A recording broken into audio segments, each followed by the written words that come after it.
그림 형제의 동화. 잠자는 숲속의 미녀. 아주 오래전, 정말이지 먼 옛날이었어요. 고즈넉한 성에 살던 한 왕과 왕비는 매일 밤마다, 때로는 낮에도 서로의 손을 꼭 잡고 간절하게 속삭이곤 했답니다. 아휴, 우리에게 사랑스러운 아이가 하나만 있다면 얼마나 좋을까? 이 고요한 성에 아기의 웃음소리가 울려 퍼진다면 얼마나 행복할까? 하고 말이죠. 하지만 그들의 간절한 소망에도 불구하고 성화는 늘 조용했고 아이는 생기지 않았어요. 슬픔과 기다림이 그들의 일상이 되어버린 듯 했죠. 그러던 어느 날이었어요. 왕비님이 지친 몸을 이끌고 향기로운 물에 몸을 담그며 목욕을 하고 있을 때였답니다. 그 정적을 깨고 글쎄 작고 푸른 개구리 한 마리가 물속에서 스르륵 아주 조용히 기어 나오더니 반짝이는 타일 바닥 위로 폴짝 뛰어오르는 거 아니겠어요? 그리고는 놀랍게도 왕비님을 또렷한 눈으로 바라보며 사람의 말로 또박또박 이야기하는 것이었어요. 왕비마마의 깊은 소원이 드디어 이루어질 것입니다. 걱정 마세요. 1년이 지나기 전에 이 성에 예쁜 따님이 태어나실 겁니다. 그 개구리의 목소리는 마치 부드러운 예언처럼 왕비님의 마음에 스며들었답니다. 개구리가 말했던 그대로였어요. 마치 마법처럼 시간은 흘러 왕비님은 얼마 후 아주 어여쁜 아기를 낳았답니다. 아기는 정말이지 눈부시게 아름다웠어요. 작은 천사가 내려온 듯한 모습의 왕은 기쁨을 주체할 수가 없었대요. 그 기쁨은 너무나 커서 왕은 온 성에 성대한 잔치를 열라고 명했죠. 세상에 이보다 더 큰 행복은 없을 거라는 듯 왕의 얼굴에는 미소가 가득했어요. 왕은 잔치에 아주 특별한 손님들을 초대했어요. 오랫동안 함께해온 친척들과 다정한 친구들, 그리고 늘 지혜로운 조언을 해주었던 지인들은 물론이었죠. 하지만 그보다 더 중요하게 여겼던 건 바로 왕국에 널리 알려진 현명한 여인들이었어요. 왕은 그들이 아기에게 찾아와 따뜻한 마음과 좋은 기운을 많이 불어넣어 주길 간절히 바랐답니다. 아기가 태어나면 그 여인들이 아기에게 친절하고 사랑을 많이 주길 바랐기 때문이죠. 그런데 말이에요. 왕국에는 모두 13명의 현명한 여인들이 있었어요. 그들은 각자 특별한 능력과 지혜를 가지고 있었죠. 하지만 안타깝게도 잔치에 필요한 금으로 된 접시는 겨우 12개밖에 준비되지 못했답니다. 그래서 어쩔 수 없이 13명의 현명한 여인들 중 한 분은 초대받지 못하게 되었어요. 그 결정은 왕에게도 무척이나 아쉬운 일이었지만 어쩔 수 없었답니다. 잔치는 정말이지 눈이 부실 정도로 화려하게 열렸어요. 성화는 다채로운 장식들로 빛났고 맛있는 음식 냄새가 진동했으며 흥겨운 음악과 사람들의 웃음소리가 끊이지 않았죠. 모두가 즐거움에 흠뻑 젖어 있었답니다. 잔치가 무르익어 거의 끝날 무렵이 되자 초대받은 현명한 여인들이 한 명씩 아기 침대 곁으로 다가와 작은 공주님에게 마법 같은 선물을 주기 시작했어요. 첫 번째 여인은 아기에게 세상에서 가장 고귀한 덕행을 선물했고, 다른 여인은 누구도 견줄 수 없는 아름다움을, 또 다른 여인은 평생 부족함 없는 부를 선물했죠. 그 밖에도 세상에서 아이가 태어나서 바랄 수 있는 모든 좋은 것들을 하나씩 아주 정성스럽게 선물해 주었답니다. 그들의 축복은 마치 부드러운 햇살처럼 아기를 감쌌어요. 그렇게 11번째 여인이 공주님에게 축복을 다 마치고 돌아섰을 때였어요. 갑자기 문이 쿵 하고 열리더니 초대받지 못했던 바로 그 13번째 여인이 성 안으로 불쑥 들어오는 거 아니겠어요? 그녀의 얼굴에는 어둡고 차가운 기운이 가득했어요. 그 여인은 자신이 잔치에 초대받지 못한 것에 대해 아주 깊은 앙심을 품고 있었답니다. 그녀는 아무에게도 인사하지 않았고 누구와도 눈길을 마주치지 않은 채 모두가 숨죽이는 침묵 속에서 아주 크고 날카로운 목소리로 외쳤어요. 그 목소리는 성안을 쩌렁쩌렁 울리며 모두의 심장을 얼어붙게 만들었죠. 왕의 소중한 딸은 말이야, 15살이 되는 바로 그 해의 물레의 뾰족한 바늘에 찔려서 그대로 죽게 될 것이다. 그리고는 더 이상 아무 말도 하지 않고 뒤도 돌아보지 않은 채 몸을 휙 돌려서 방을 나가버렸어요. 갑작스럽고도 충격적인 저주에 모두가 너무나 놀라서 아무 말도 할 수 없었죠. 왕과 왕비의 얼굴은 새하얗게 질렸고 성 안의 모든 사람들은 공포에 휩싸였답니다. 그때였어요. 모두가 망연자실해 있는 순간 아직 공주님에게 축복을 해주지 않았던 12번째 여인이 앞으로 나섰어요. 그녀의 표정은 비록 엄숙했지만 눈빛에는 따뜻한 온기가 서려 있었죠. 그녀는 그 끔찍한 저주를 완전히 없앨 수는 없다는 것을 알았어요. 하지만 적어도 그 저주가 너무 나쁘게 흘러가지 않도록 그 영향을 조금이나마 부드럽게 바꿀 수는 있었답니다. 그래서 그녀는 조용하지만 단호한 목소리로 모두에게 선언했어요. 걱정 마세요. 그건 죽음이 아닐 거예요. 우리의 사랑스러운 공주는 단지 아주 깊은 잠에 빠지게 될 것입니다. 그리고 100년 동안 아주 고요하고 깊은 잠에 빠져들 거예요. 그 말에 모두는 한숨 돌릴 수 있었지만 여전히 걱정스러운 마음은 가시지 않았죠. 왕은 자신의 사랑스러운 딸이 그 끔찍한 저주 때문에 불행한 일을 겪을까봐 걱정이 이만저만이 아니었어요. 그의 마음은 찢어질 듯 아팠죠. 그래서 왕은 즉시 명령을 내렸답니다. 왕국 안에 있는 모든 물레를 단 한 개도 남김없이 전부 수거하여 불태워버리라고요. 물레라는 단어조차도 듣기 싫을 만큼 왕은 공주를 지키고 싶어 했어요. 그의 마음속에는 오직 딸의 안전뿐이었죠. 그렇게 시간이 흘러가는 동안 현명한 여인들이 아기 공주에게 내려주었던 그 풍성한 축복들은 하나도 빠짐없이 모두 이루어졌어요. 공주는 정말이지 눈부시게 아름다웠답니다. 마음씨는 더할 나위 없이 온순했고 늘 밝고 착한 마음을 가졌으며 지혜로워서 어른들도 놀랄 정도였죠. 공주를 한 번이라도 본 사람이라면 누구라도 그녀의 매력에 푹 빠져서 사랑하지 않을 수 없었답니다. 공주는 성 안팎 모든 이들의 사랑을 독차지하며 무럭무럭 자라났어요. 그녀의 존재 자체가 성의 빛이었죠. 그리고 드디어 모두가 숨죽여 기다렸던 날이 다가오고야 말았어요. 공주가 15살이 되는 바로 그날이었습니다. 하필 그날 왕과 왕비는 중요한 국사를 처리하기 위해 잠시 성을 비우고 멀리 떠나 계셨답니다. 공주는 넓고 고요한 궁전에 혼자 남게 되었어요. 늘 곁을 지키던 시녀들도 잠시 자리를 비운 틈을 타서 공주는 호기심에 이끌려 성 안을 탐험하기 시작했죠. 공주는 넓은 궁전 안을 여기저기 돌아다녔어요. 화려하게 장식된 여러 방들을 둘러보고 아늑한 침실들을 구경하다가 발걸음은 점점 더 깊숙한 곳으로 향했답니다. 마침내 그녀의 눈길을 사로잡은 곳은 바로 성의 가장 오래된, 잘 알려지지 않은 탑 하나였어요. 그 탑은 마치 오랫동안 잊힌 비밀을 품고 있는 듯 했죠. 공주는 망설임 없이 그곳으로 향했어요. 좁고 빙글빙글 돌아가는 나선형의 계단을 한참, 또 한참 동안 올라가서 마침내 아주 작고 낡은 나무문 앞에 서게 되었답니다. 문에는 녹이 잔뜩 쓴 오래된 열쇠가 꽂혀 있었고요. 호기심이 발동한 공주가 조심스럽게 그 열쇠를 돌리자 삐걱거리는 소리와 함께 문이 스르륵 아주 천천히 활짝 열렸어요. 그 안에서 어렴풋이 빛이 새어나오고 있었죠. 그 문 안쪽에는 아주 낡은 의자에 한 노파가 앉아 있었어요. 노파는 흰 아마실을 물레로 빙글빙글 돌리면서 쉬지 않고 아주 열심히 실을 잡고 있었답니다. 물레의 규칙적인 윙윙거리는 소리가 묘한 분위기를 자아냈어요. 공주는 난생 처음 보는 물건에 눈을 반짝였죠. 안녕하세요, 할머니. 이 좁은 방에서 혼자 무엇을 하고 계신 거예요? 공주가 조심스럽지만 순수한 호기심 가득한 목소리로 물었어요. 노파는 잠시 실을 잡는 손을 멈추고 고개를 살짝 끄덕이며 대답했답니다.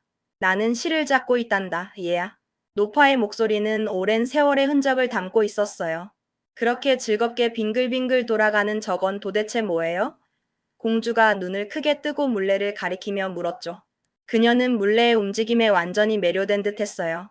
공주는 노파의 대답을 미처 다 듣기도 전에 그 신기한 물레에 손을 뻗어 직접 집어들고 자기도 한번 실을 찾아보려고 했답니다.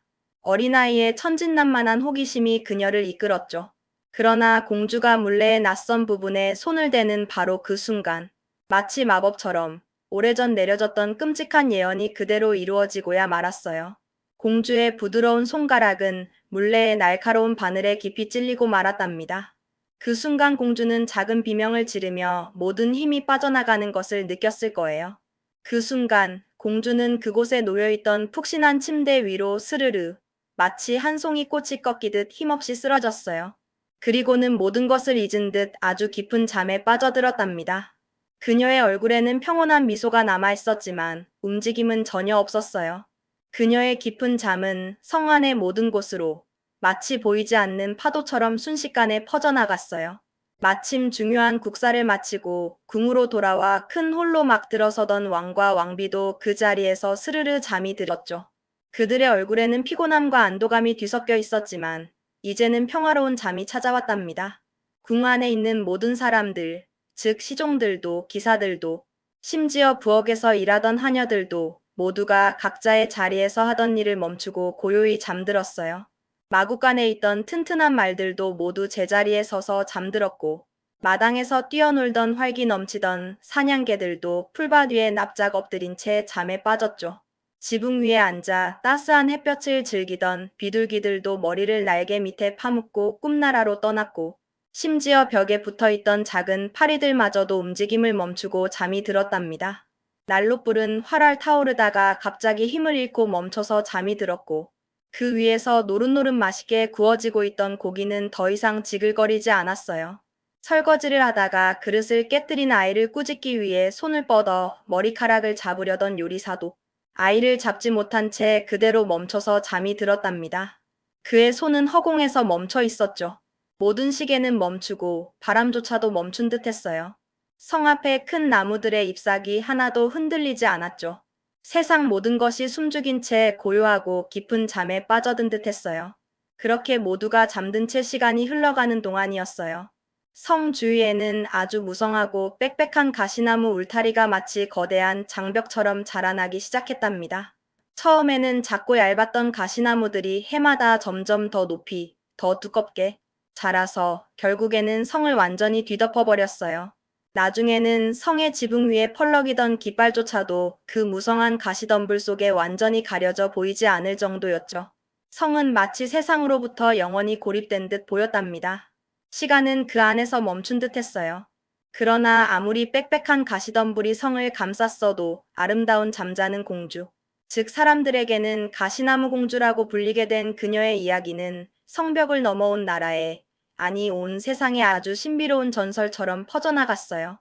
그래서 때때로 용감하고 호기심 많은 왕자들이 그 소문을 듣고 찾아와 그 무시무시한 가시덤불을 뚫고 성 안으로 들어가려 했답니다. 그들은 공주를 만나기 위해 온갖 노력을 다했죠. 하지만 그것은 정말이지 불가능한 일이었어요. 가시들은 마치 살아있는 생명체처럼 서로 손을 잡은 듯 단단히 엉켜 있었고 그 안에 갇힌 왕자들은 결국 빠져나오지 못하고 비참하게 죽음을 맞이할 수밖에 없었답니다. 그들의 용기는 덕없이 쓰러져 갔죠. 그렇게 아주 오랜 세월이 흘렀어요. 100년이라는 길고 긴 시간이 지나간 뒤였죠. 어느 날 또 한 명의 젊고 용감한 왕자가 그 나라에 오게 되었어요. 그는 여행 중에 우연히 한 노인에게서 아주 신비롭고도 오래된 이야기를 듣게 되었답니다. 그 노인은 마치 전설을 들려주듯 나지막이 말했어요. 저 무시무시한 가시덤불 뒤에는 아주 거대한 성이 하나 숨겨져 있는데 그 안에는 100년 동안 깊은 잠에 빠져 있는 놀랍도록 아름다운 공주, 바로 가시나무 공주가 있다는 이야기였죠. 그리고 공주뿐만 아니라 그 성 안의 왕과 왕비, 모든 궁중 사람들까지도 모두 함께 잠들어 있다는 믿기 힘든 이야기였습니다. 또한 노인은 수많은 용감한 왕자들이 그곳에 가보려고 했지만 결국에는 모두 그 빽빽한 가시에 걸려 죽었다는 무서운 이야기도 덧붙여 들려주었죠. 그 이야기는 왕자의 마음에 깊은 호기심과 함께 묘한 설렘을 안겨주었어요. 노인의 이야기를 다 들은 왕자는 두려움보다는 강한 호기심과 알 수 없는 끌림에 차분하지만 단호한 목소리로 말했어요. 저는 두렵지 않아요, 할아버지. 저는 반드시 그 아름다운 가시나무 공주를 만나러 가겠어요. 제 운명이 그곳에 있을지도 모르지요. 노인이 아무리 왕자의 앞날을 걱정하며 만류했지만 왕자는 이미 결심을 굳힌 터라 그의 말을 듣지 않았답니다. 그의 눈빛은 흔들림 없이 결연했어요. 바로 그 순간이었어요. 마치 운명처럼 공주가 잠든 지 정확히 100년이 지난 시각이었답니다. 이제 가시나무 공주가 깊은 잠에서 깨어날 바로 그 시간이었던 것이죠. 왕자가 용감하게 가시덤불 가까이 다가가자 놀랍고도 신비로운 일이 눈앞에서 펼쳐졌어요. 그동안 사람들을 가로막았던 무시무시하고 빽빽했던 가시들은 마치 안개가 흩어지듯 스르륵 사라지고 그 자리에는 크고 아름다운 꽃들이 활짝 피어나는 거 아니겠어요? 마치 마법에 걸린 듯 꽃들은 왕자가 지나갈 수 있도록 스스로 좌우로 갈라져 길을 열어주었고 왕자는 그 길을 상처 하나 없이 무사히 통과할 수 있었답니다. 그리고 그가 지나가자마자 꽃들은 다시 뒤로 부드럽게 닫혔어요. 그 길은 마치 꿈속을 걷는 듯 신비로웠죠. 왕자가 성마당 안으로 들어서자 그곳에는 말들과 사냥개들이 모두 잠들어 있었어요. 그들은 마치 살아있는 조각상처럼 꼼짝 않고 서 있었죠. 지붕 위에 앉아있던 비둘기들은 머리를 날개 밑에 고이 파묻은 채 곤히 잠들어 있었답니다.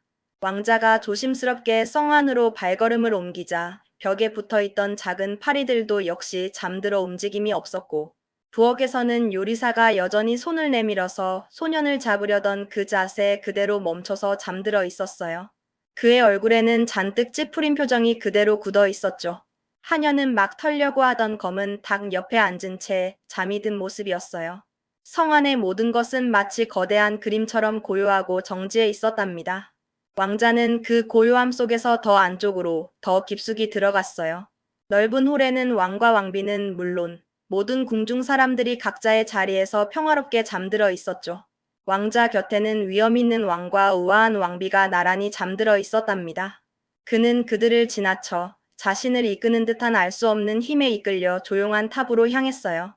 탑 안은 숨소리 하나 들릴 만큼 아주 고요하고 신비로운 분위기였죠. 마침내 그는 작은 방의 문을 조심스럽게 열었어요. 그 문을 열고 들어선 순간 왕자의 눈앞에 펼쳐진 광경은 정말이지 숨이 멎을 듯 아름다웠답니다. 그곳에는 가시나무 공주가 침대 위에 누워 고요히 잠들어 있었어요. 그녀의 아름다움은 마치 새벽 이슬을 머금은 장미처럼 싱그러웠고 그 어떤 그림이나 조각상으로도 표현할 수 없을 만큼 완벽했죠. 왕자는 그녀의 모습에 완전히 매료되어 한참 동안 눈을 뗄 수가 없었어요.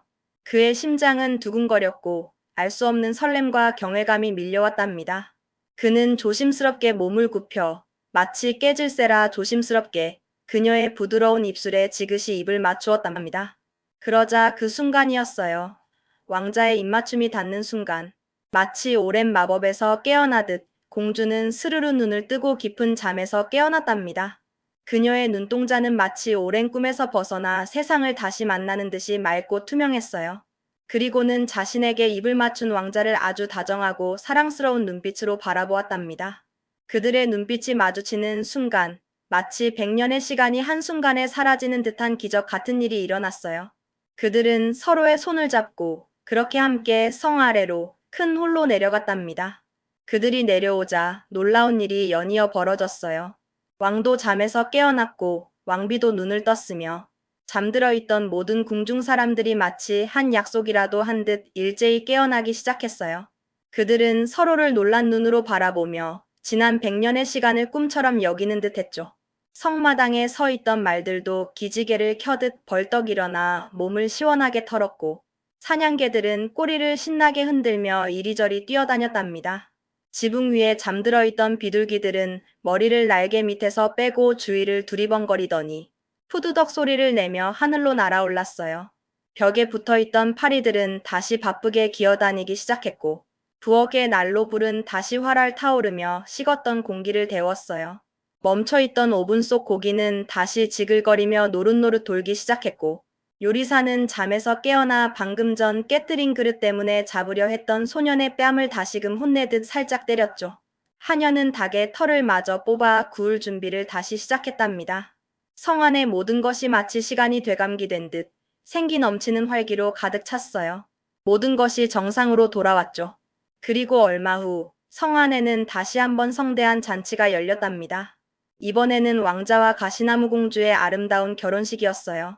온 성이 다시 활기로 가득 찼고 모든 백성들은 두 사람의 행복을 축복해 주었죠. 그리하여 왕자와 가시나무 공주는 평생토록 서로를 사랑하며 아주 행복하게 살았답니다. 그들의 사랑은 100년의 잠을 이겨낸 기적처럼 영원히 빛났을 거예요.